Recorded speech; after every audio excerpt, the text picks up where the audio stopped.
最近天气反冷，就要注意这流感病毒开始传。顶礼拜增加6个流感死亡的病例，拢是为着 A 型流感 H1N1。疾管署预估这礼拜全台湾会有10万人去互医生看。另外，台中有学生坐游览车去毕业旅行，不过同班有6个囡仔小月拢为着流感。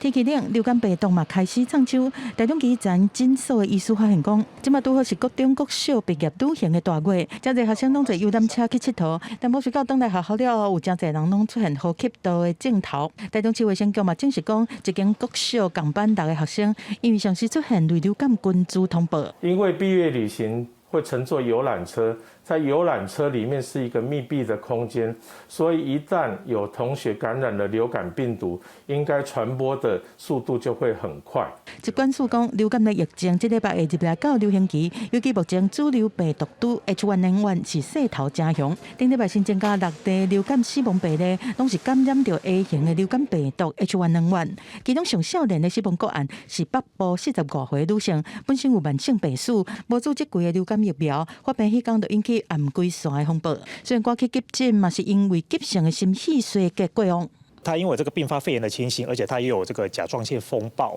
那这个引发的这个心脏衰竭。不过因为他的这个病况变化得很快，所以是在这个到急诊就医的当天就不幸的过世了。疾管署提示讲，愈往年尾每个餐会和跨年活动真多，为着病风险增加，按照这礼拜全台流感门急诊就医会来到10万人次。 目前我们流感的一个疫情处于上升的一个趋势，那我们预计呢会在这一周呢就会进入流感流行期，那我们预计会在春节前后的时候会达到流感的一个高峰。另外，疾管署和中研院合作研究证实讲，65岁以上的族群若注流感疫苗，对预防重症的保护力有7.5%这么悬，全身死亡的保护力嘛有6.6%。疾管署呼吁65岁以上的老大人、幼儿和慢性病这高风险族群，应该较紧来 注流感疫苗，降低感染了后发生重症和死亡的风险。记者综合报道。